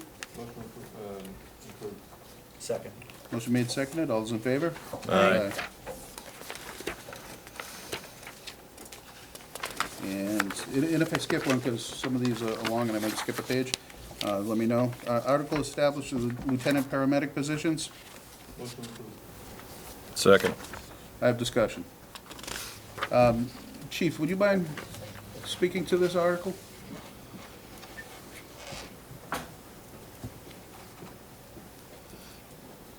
So over the past few years, we've been working to restructure the department. Obviously, in the future, we're going to be moving to a two-station model where we'll require some supervision at the substation. We've been working with the town manager for the past 2 years to make some changes to the collective bargaining agreement how we run our promotional exams, how we run our promotional exams, and basically establishing those positions. We worked out all the details on that in the collective bargaining agreement. So we currently have lieutenants in our collective bargaining agreement. We need town, after working with Bill, we need town meeting approval to actually promote those members and a funding source. So we're requesting that we, it roughly will cost $15,000 in total, to move an additional $15,000 from the ambulance account to promote former members to the rank of lieutenant. It's important for the way we do business now, even without having a substation. When we have officers that are off, basically the senior person becomes in charge, who may not always be the correct person. So we want, we had an extensive testing process where we identified candidates who were able to pass a written exam, go through an assessment center, and establish that list. So, it's when we don't have an officer, I think it's really important that we utilize people that we identified as qualified for the position. The same thing happens every single day when we go out on calls. We have 65% of the time we have multiple calls going on, and the captain can only be at one of them. So having this lieutenant will put another officer at those scenes who's able to make decisions. So basically, that wraps it up in a nutshell. If you look at most cities, when we have if you have an engine company, or like I'll use Brockton as an example, they have 2 engine companies out of a station, where right now that's what we have. We have 6 firefighters on duty. We're able to staff 2 stations, but one of them doesn't have an officer on it. So it's part of a restructuring of the department. So proud of how far we've come in the past 2 years. We have so much to look forward to with the new buildings, and things are going great, and we just think like this is the one final step that's needed. And we, like I said, we did identify the ambulance fund. That's something that is used for the purpose of improving our fire department and EMS response, and we feel it would be an appropriate use of that money. Very good, thank you. And Bill, as town manager, what's your recommendation? I have mixed feelings about it. I want to be absolutely 100% clear that I support the concept. I think eventually we will have lieutenants and should have lieutenants in this community. My concern is that in a year where we're making significant budget cuts to a lot of departments, adding lieutenants in the fire department at this time may not be the best idea. However, I think we should have lieutenants long-term, and absolutely have lieutenants as we move forward. It is best practice. It's without there, and I know the chiefs used the word city. It's not just cities, it's towns. In towns our size, if you look at some of their structure, they absolutely have lieutenants, and we should long-term. I just don't know that today is the right time. Okay, and I've had discussions on this article also with the chief, with the town manager, and as you heard from the budget presentation, we don't really know for sure yet. The budget isn't fully baked yet. And the town manager has spoken of possible layoffs as well. So to promote some personnel at a cost, even though the revenue for that cost is identified as the ambulance fund, is that the best practice? So that's a question that we have to ask ourselves. And but so there's pros to it. It makes the department better and more operationally efficient. There's cons to it, that it's a tight budget right now. It's been suggested, could you wait to fall town meeting to fund this and still fill those positions with the people that have passed the exams already without going to a new exam, so that way you're not harming those people that have taken the time to pass the exams for this term. So I've been considering it both ways, and what I would like to see this board do is put this out to town meeting floor, and when we get to town meeting, we'll let the people decide, and by then we'll know what the full budget presentation is going to be, what the ramifications are, and if the townspeople want to put that in, then it's incumbent upon the townspeople to do that. If they think that it's fiscally responsible to put it off to the fall, there's no question we can't put it off when the 2 new fire stations are built. It definitely needs to happen by then, but do we put it off in the interim? So I think that's, I think this board should at least present it to the townspeople for their opinion on it. Yeah. Do any board members have any other comments? If you're taking from the ambulance fund this year, does that continue? Does that continue every year? It would be evaluated, and I had a discussion with someone today about exactly how that works. What you attempt to do, and I'll be completely honest, I mean, in this case, it could be more from the ambulance fund in future years. If you determine that 1.5 of those 4 individuals is actually doing ambulance work, and the other 2.5, then it would certainly be more than the $15,000, and we would do that evaluation on an annual basis. So, did you want to speak to that, Chief, or anything? No, I think that it could continue to come out of it. It's, sorry. Okay. So right now we move over $1 million a year into the general fund out of the ambulance fund, and I think that it would be appropriate to move add the $15,000 to that for future years, so that it doesn't affect the general operating budget. It would continue to be funded out of the ambulance account. Would that 15,000, would that going forward, would you expect that to be backfilled from the town? I think It's from the ambulance fund. We would So it's continue. coming out of the ambulance fund to the salaries, and then that 15,000 that's coming out of the ambulance fund, I know you said you move $1 million anyways, but that 15,000, would it be expected for that to come in, or you'll be fine? You would transfer that additional funding Correct. from the ambulance fund. It would Okay. not come there from the town side. Okay, so the town, regardless of whether this It's is a- there or they're not the town, it would still be the same? It's a pass-through. Okay, okay. And then one other question. I agree, by the way, with both what Bill and Dan are saying about including it and giving it to the townspeople. If for whatever reason the townsfolk decide to not now at this time, move it forward, then to date you've been operating the way that you have. Would you be able to continue to operate in that way until that time where it does pass?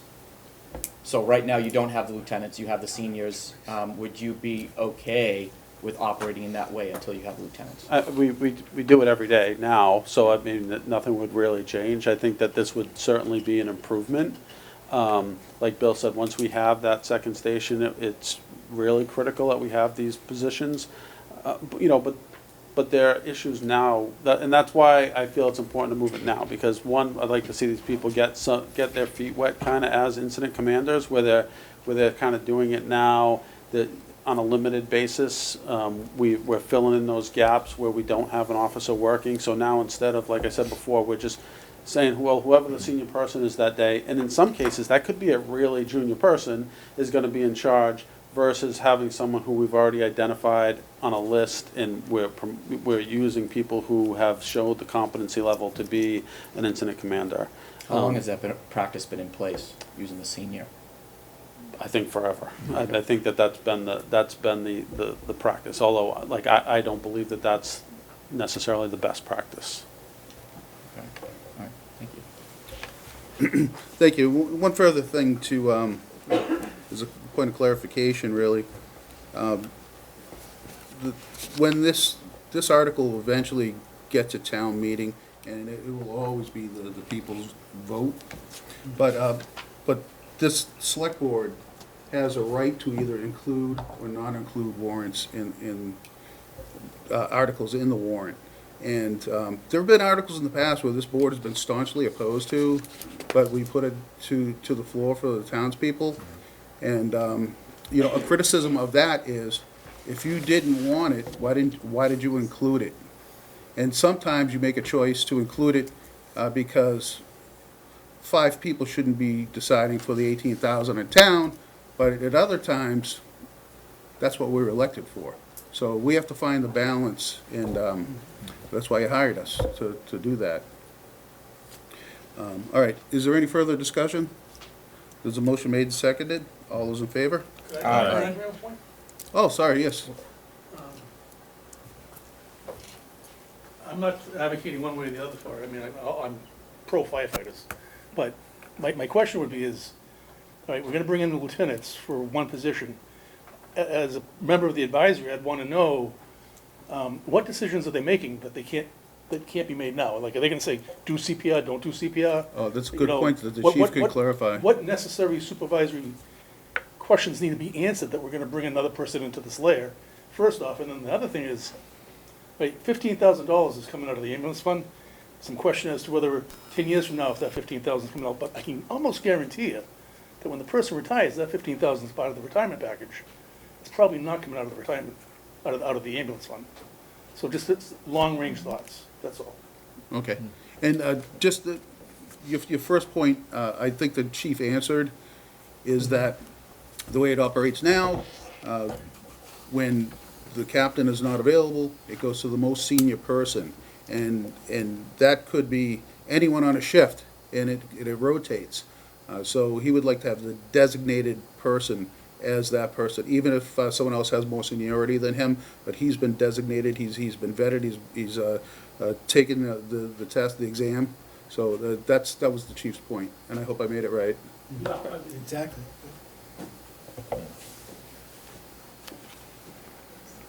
64% of the time, we don't have someone identified as an officer, being a captain or deputy chief or chief, arriving at the scene of an emergency. And that's that's the gap we're looking to fill. So we could, you know, in the fire service, they say the first 5 minutes of an incident dictate how the next 5 hours are gonna go. And those people who show up at a whether it be a structure fire or a serious car accident, are making, you know, life or death decisions. And I want it to be people who we've vetted, who have the education and the training that we feel necessary to be making those decisions. I understand all that, but the other side of this coin is I think, and maybe I'm wrong, but all our firefighters are paramedics. All of them are highly trained, all of them are highly competent. And I don't want to use that as a bludgeon against them. I mean, that's out of respect for them. But again, it comes into what decision are they making? I mean, I understand what you're saying. It's wonderful to have a supervisor. Now you're saying 65%. We're not, this won't even cover 100% of the time. And that will be the next question. How do we cover 100% of the time if it's a necessary thing? Right, I mean, all of our firefighters are paramedics, that's correct, but I mean, we have some that have only had a paramedic card for 1 year who, you know, could arrive on scene making decisions. You know, experience plays a big role. We don't see as many fires as we did 30 years ago. So having people that have, you know, I could have a firefighter potentially on the department for 2 years showing up at a structure fire that's never actually been in a structure fire before. So, you know, that's why we're awarding points for, you know, for time in service and things like that. So we're having people who have some level of experience there making those decisions. I don't want to belabor the point, Sure. but essentially the way it works now is the senior person is the person that's stepping into the role. So it's, so those, the things that you're trying to get, you already have. Again, I don't want to sound like I'm naysaying this. I'm just trying to flesh it out. That's all. It's just that there's no consistency on who those people are.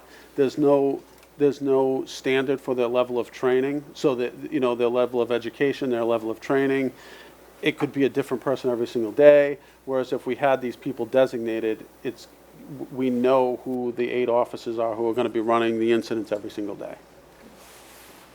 Thank you. So that will be included in the warrant, and I will say, if we get bad news with the budget, I'll make a decision then, but if the select board tonight supported to put it on the warrant, as we go forward in this budget process, we'll discuss this again and vote our recommendations for it or against it, and hopefully we have a more solid foundation of the financial situation by then, if anything changes. I mean, you've given us the numbers, but it could change. So we will give a recommendation on it. Tonight, we've placed it so that the voters can hear it. Yes. Yeah. Yeah, that discussion came after the vote, the last discussion.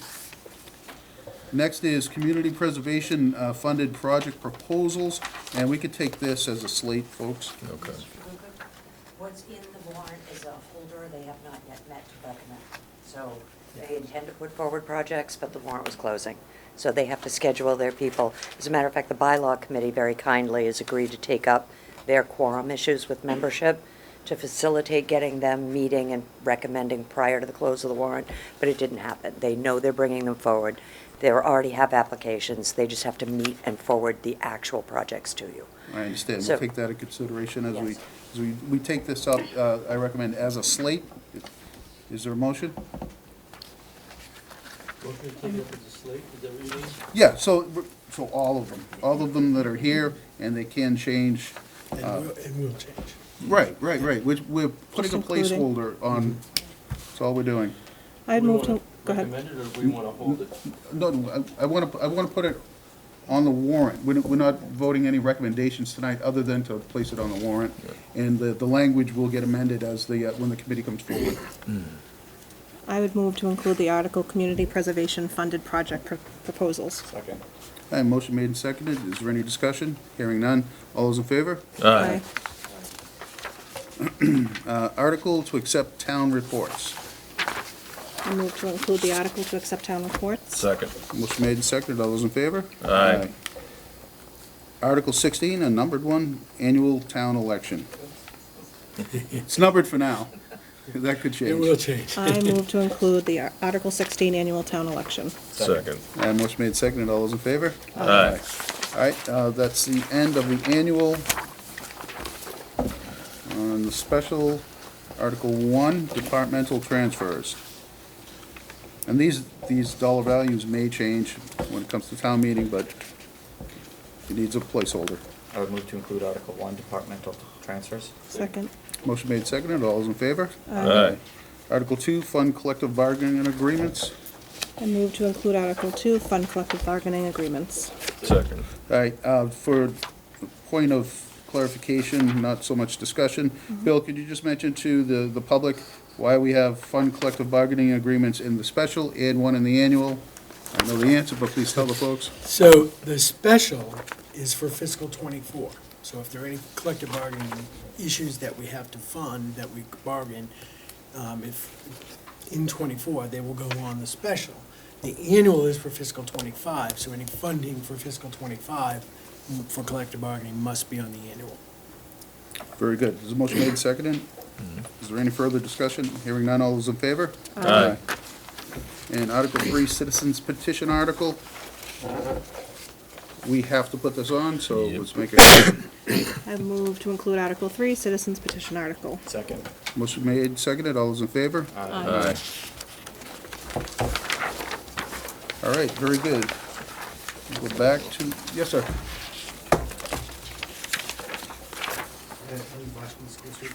Do you have any understanding of why it was being put on? I'm curious. I don't know. It's first I heard of it. The petition was Citizen? submitted by Julie Caruso and others.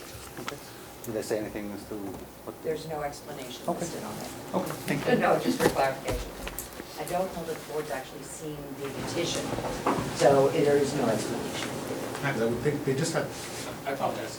No, no worries. They just had some new refrigeration put into place. I would think moving stuff to a different location would be pretty expensive. Back, I know that they posted a big explanation on Facebook if you want to look at this kitchen page, yeah. but yeah, the submission does not. But it's not include the official. explanation. It can only surmise. Okay. But we will review it, the full language of it, when we do our recommendation, as this process moves forward. I expect that would be a non-binding. Would that be non-binding? I don't know the wording. We don't know. And council will review it. It came in very late in the warrant process, so council has not reviewed that yet. So we'll see what council says. Once you have finished your vote, it will go to council.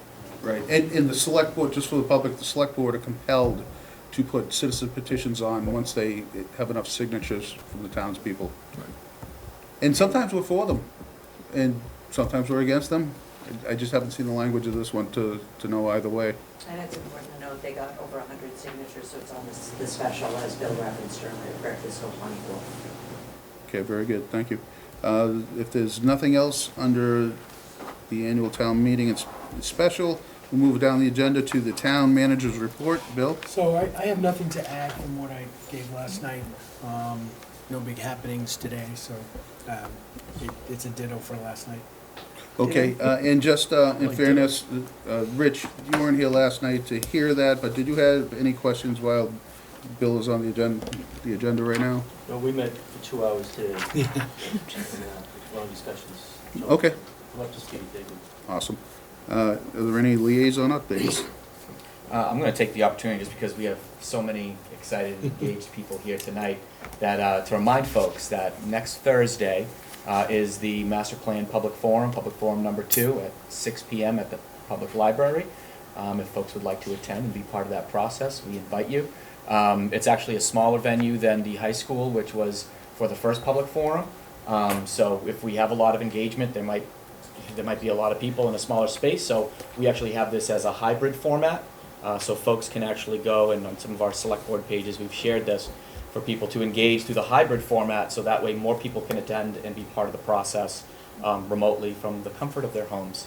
So if you'd like to go and look at the master plan draft document that we put together, it's at www.pembrokemasterplan.com. Go to the docs section, and then you can find the master plan there and take a look and really try to consume it there and put together your thoughts and questions to bring them with you. That way you're not trying to consume it within that period when there's a lot of activity. So I'd recommend taking a look at that beforehand.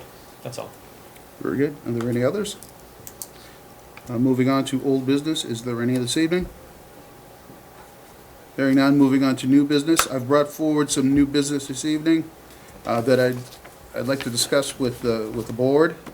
And I'll read what the agenda says. Discussion and possible vote for the governor's local earmark cuts of $1.68 million affecting the fire department. So that's only one part of what I wanted to discuss with the board tonight. I want to send a letter to the governor because I don't feel her priorities, budgetary priorities, are in line with the town of Pembroke, in fact, in the state either. So the governor has been making cuts across the board, including some to our fire department. And police.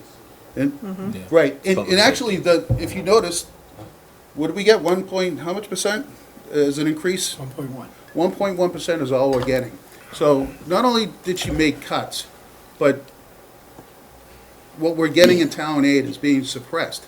And she is spending money on housing, feeding, educating, and giving medical care to thousands and thousands of illegal migrants. Where are the priorities? I know they're being foisted upon us by the federal government, by the Biden administration specifically, and we are a sanctuary state. And I think that's a mistake, but that's not a law I'm here to change. What I do want to represent is the town of Pembroke is not satisfied with the way the governor has been allocating money from the budget. And we only have so much money in the budget. If she's pulling 1.6 million from here, she's giving $2 billion to the illegal immigrant crisis. She's taking from us to give to them. It's a greater discussion of why they're here. But I wanted to know, not Rage Against Machine, not an old man yelling at clouds, but she needs to hear it from the towns that are dissatisfied. And I'm dissatisfied. So I just want to know if this board is amenable to me as chair, and if you wanted to sign it, you can. I could write a letter just as chair, but I wanted to bring it before you folks too, and see if if anyone else on this board feels the same or differently. I'd be curious about the language in the letter. I certainly am not too happy with the situation. I mean, I agree that the priorities seem a little disjointed from the taxpayers. I would add that, I mean, Bill, for your colleagues, I mean, you talk with your colleagues, obviously you can't speak for them, but would there be any appetite for additional towns signing on to such a letter as well? Yes? Based on the emails in the town managers forum, there would be. And beyond the South Shore even? They're all South Shore. South Shore and some of the neighboring. My intent would be to send the letter to the governor, legislative delegation, and surrounding communities in Plymouth County. Would it make sense to see if we can get additional letters as well first and put a timeline on it before we send that out? Maybe we can gather other letters, Yeah, so. assuming we do this. So you circulate one letter, they all sign it. I want to send ours, send it to the other towns. They can either sign it themselves or formulate their own letter, because they might want their own language. Right. I'd be curious to like poll the other towns to see if they would actually, there'd be a number of letters that would go, if there was an appetite for that. But apart from that, I'd be We'll put it curious. forth. Yeah, but apart from that, those are my comments there. I'd be curious about the language of the letter. I'd be open to the idea of signing a letter depending on the language. Okay, I'd be Anyone open to else about- signing on, pending language, of course. sure. But I agree. I think it's needed. I think they need to know that we're feeling these cuts. It's not just the fire department. We just found out that Mm. active shooter training is being cut in half as well. And that's just a couple of things we're just finding about. We're gonna find out more. And coincidentally, they're making it easy for us to raise taxes locally. So it seems like the trend is less local aid and more opportunity to raise taxes locally because they have new proposals that we can raise vehicle taxes and a couple of other proposals they have, which I'm not for. I'd be happy to look at that letter, and I think it's a great idea if we could get other towns. If you could draft that letter, we can maybe look at this on the next meeting. Right, and I didn't bring anything with me tonight because I wanted to see if the board had the appetite for it. Okay, I'll work on that. John, did we get John's? Oh, sorry, John, did you have a comment? Yeah, no, I'm fine with that. Like I said, same thing for the folks here on the board, to see what's going on, but we, make sure that they understand it's the fiscal constraints that we have that they've been doing for not just this recent crisis, it's for years. That basically, we're lucky if we get 2% going on, and why other communities get other monies because of financial difficulties, and I get that. I don't mind paying to help people out, but don't make me broke doing it, because we have a certain criteria that we have for our own lives to basically make sure that our kids get educated quite well, that basically that they can do extracurricular activities and make sure they're well-rounded, or even if they have an opportunity to go to the trades or college to move forward, do better than basically that I did, like my father and mother did for me. So that's where I'm going with that, is make sure that it's not just about what's going on with folks coming in to the Commonwealth. It is about the cuts that we've been taking for decades. Very good. Can I add something? Sure.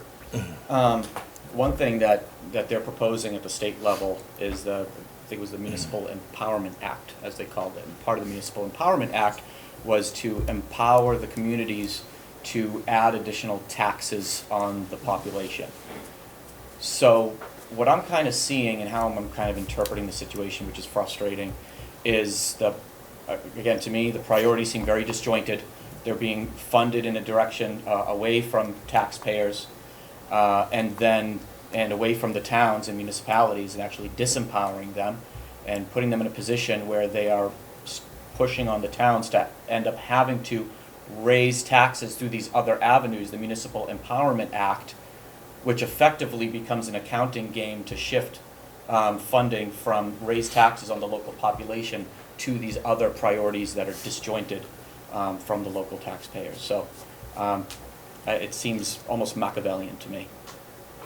Very good. So I'll draft the letter and circulate it for your markups. Staying in the vein of being dissatisfied with Beacon Hill, the next thing I have under new business is discussion and possible vote of the denial of the special election for the 6th Plymouth District House vacancy. So the Speaker of the House has taken it upon himself to deny the town of Pembroke and the 6th Plymouth District of representation. He's taken that as a political position, not a financial position. That's clear. If he said he's doing it for money, he's fibbing. And more. So the way the law is written is that once once a representative tenders the resignation, the Speaker of the House goes to Ways and Means Committee, the Conference Committee. The Conference Committee comes out, they make a recommendation, it goes to the full House for a vote. The full House votes on it and then sends an attainder to every town in the district to have an election. And a special election is had. That's how it's supposed to work.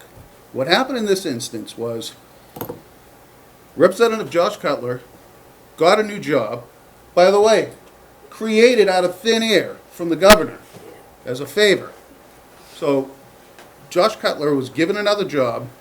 He held on to his resignation for months, delaying. Speaker of the House. After that delay, now he says, look, I think we're too close to the annual election. Let's not have a special election. That's all political baloney. And he's doing it on purpose to help himself and possibly his party so that the election is done in November. It's all political. This is not to help the town save money. And in fact, it hurts the towns because we lose representation for one whole calendar year because the new representative isn't seated until next January. Such a, like, you called it Machiavellian with the way she's doing the budget. Well, this is Machiavellian. And I'm sick of the way that the people in Beacon Hill treat the towns and how they play political games. That's my take on it, and I want to write a letter to him. What's the board think? Bill, has anybody reached out from the state to ask what's best for us? Anybody call and?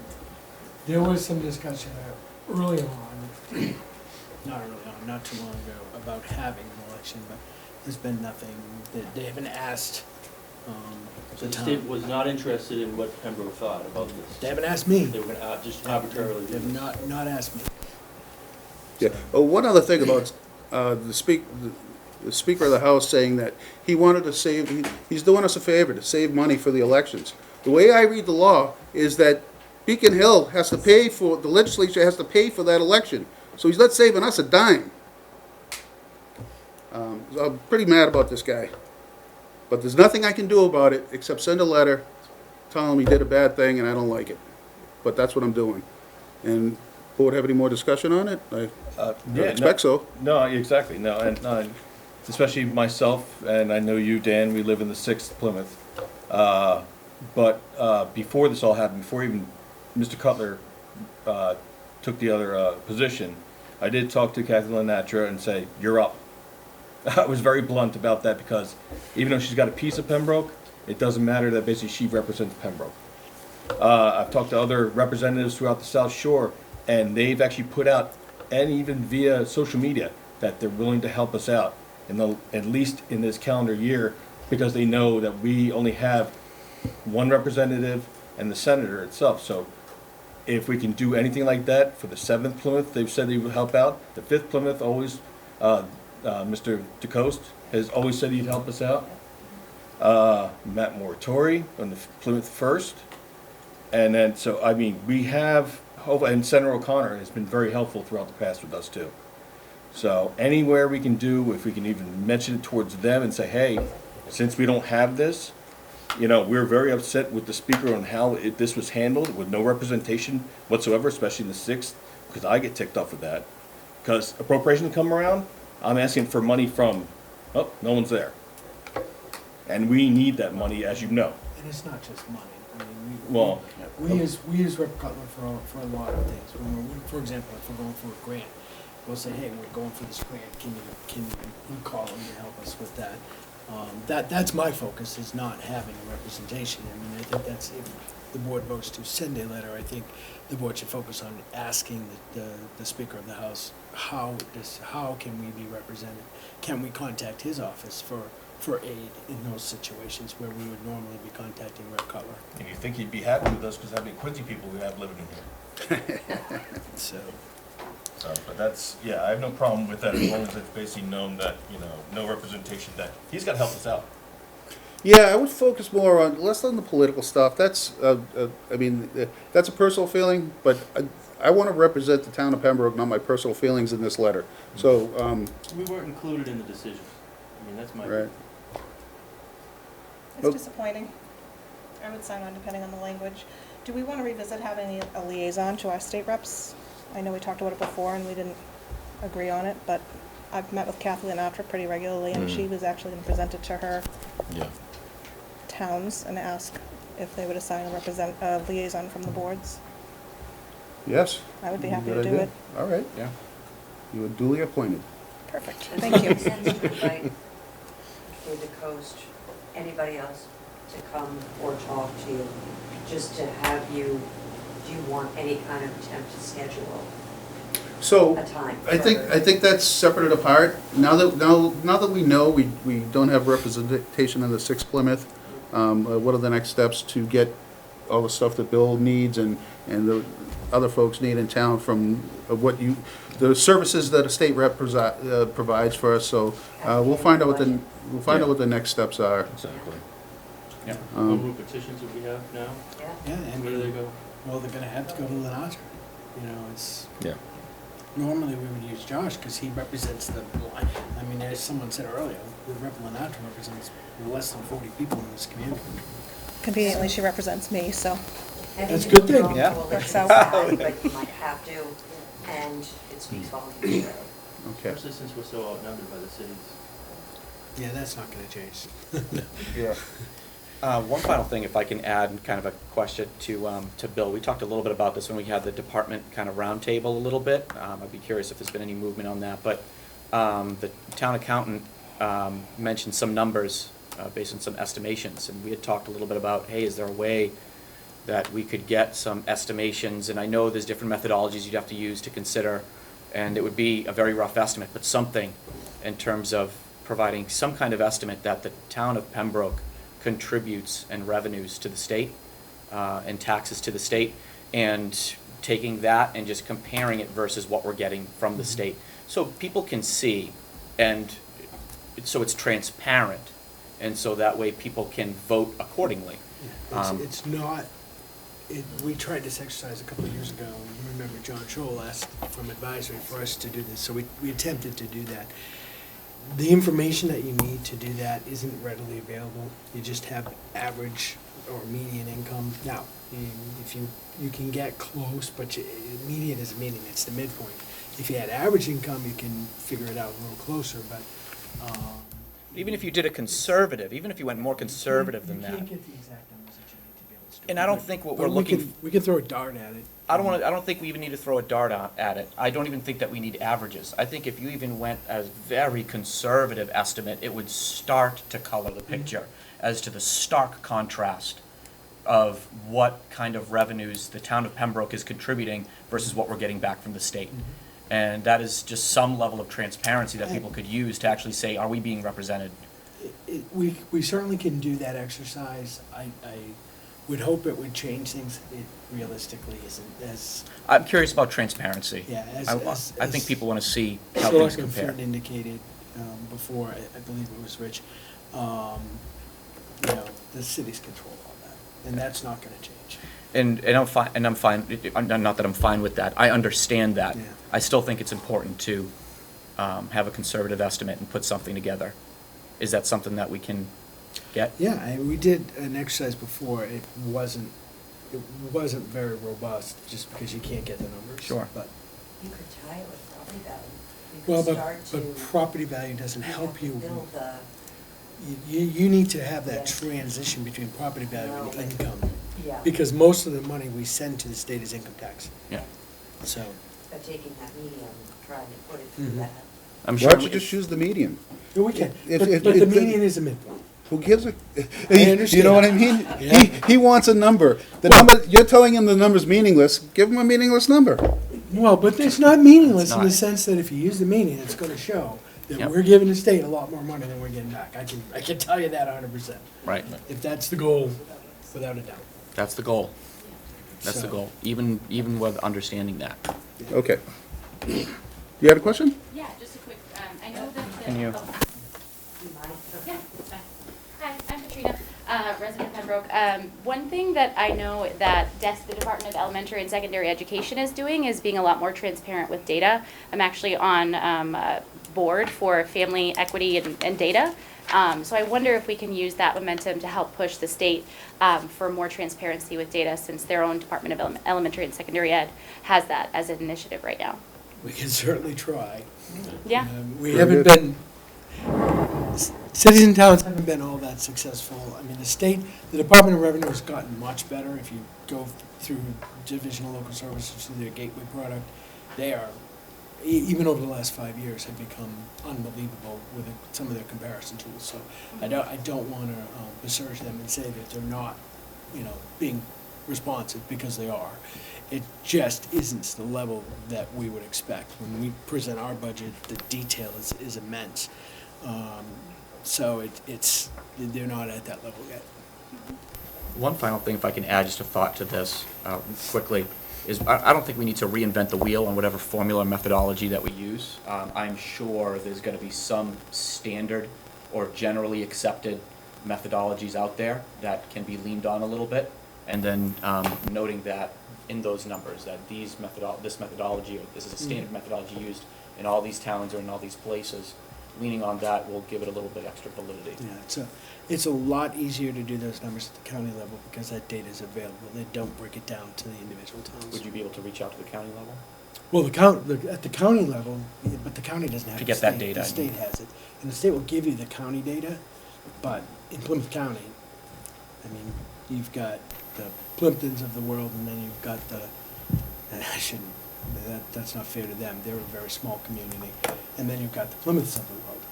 So that data, where Pembroke fits in that model, is very difficult to take that data and transition it to the town of Pembroke. If you ask me for those numbers at the county level, how much does Plymouth County send to the state versus what Plymouth County gets back, we can pinpoint that, but that's not really what we're looking for, because there's a wide range of communities within Plymouth County. Okay. I think it'd be pretty powerful for the average taxpayer to know how much we're sending to the state and how much we're begging to get in return. Yeah, it might be pretty scary, to be And honest. to Yeah. Jim's point, if you kept it simple, you have average, Mhm. average home value, average income, or median, they do median, not average, right? Yeah, that's So the you challenge. could do that correlation if based on our home values, we know X percent is over and X amount over, X percent's lower, and by this much, and you could take that median income and use it to fit the same percentages we see in home values, because that data you do have.